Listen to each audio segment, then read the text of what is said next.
জীবনে ঠিকমতো চলার জন্য কি দরকার? ভাত, কাপড় আর বাড়ি। এখনকার সময়ে যদি একটি ভালো জব না থাকে তাহলে এগুলি পাওয়া অনেক কঠিন হয়ে যায়।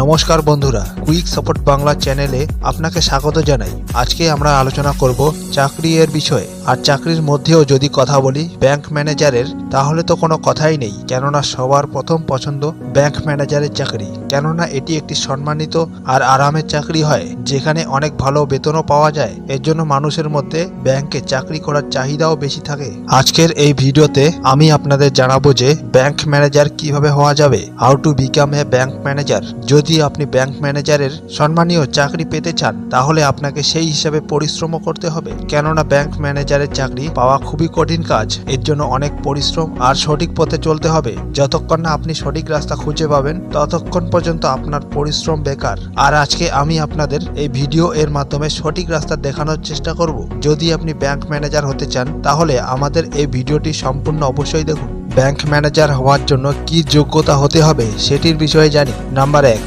ক্যান্ডিডেটের যে কোনো বিশ্ববিদ্যালয় থেকে গ্র্যাজুয়েট অথবা পোস্ট গ্র্যাজুয়েট করা হতে হবে। 2 নম্বর, ক্যান্ডিডেটের ব্যাংকিং এর বিষয়ে ধারণা থাকতে হবে। 3 নম্বর, ক্যান্ডিডেটের বয়স 21 বছর বা তার বেশি হতে হবে। 4 নম্বর, ক্যান্ডিডেটের গ্র্যাজুয়েশনে 60% নাম্বার হতে হবে।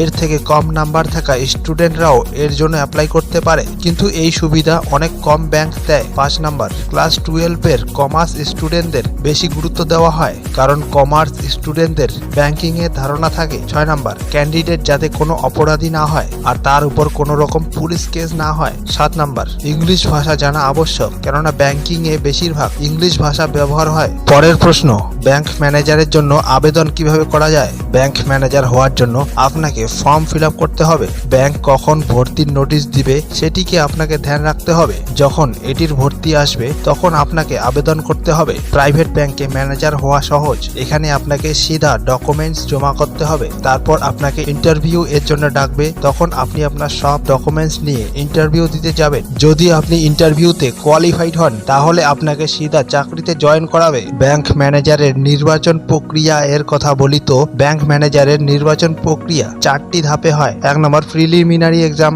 2 নম্বর, মেইন এক্সাম। 3 নম্বর, ইন্টারভিউ। 4 নম্বর, গ্রুপ ডিসকাশন। তো এখন কথা বলি প্রিলিমিনারি এক্সামের। তো ব্যাংক ম্যানেজার হওয়ার জন্য এটি প্রথম ধাপ।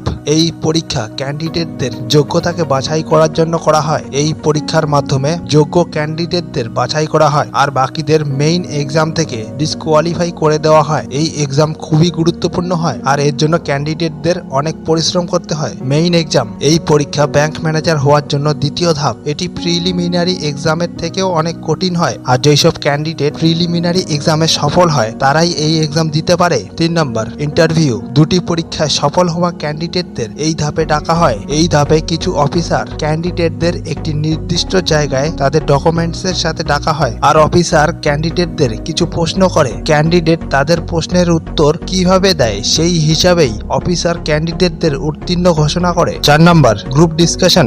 ব্যাংক ম্যানেজার হওয়ার জন্য এটি শেষ ধাপ, যা ইন্টারভিউ এর সাথে অনেক মিল আছে। এখানে কিছু অফিসার আর ক্যান্ডিডেট একসাথে বসে ক্যান্ডিডেটদের কোনো একটি নির্দিষ্ট বিষয় দেওয়া হয়, আর ক্যান্ডিডেটদের সেই বিষয়ে নিজের সিদ্ধান্ত বর্ণনা করে নিজের যোগ্যতা দেখাতে হবে, আর তারপরেই আপনি ব্যাংক ম্যানেজার পোস্ট পেতে পারেন।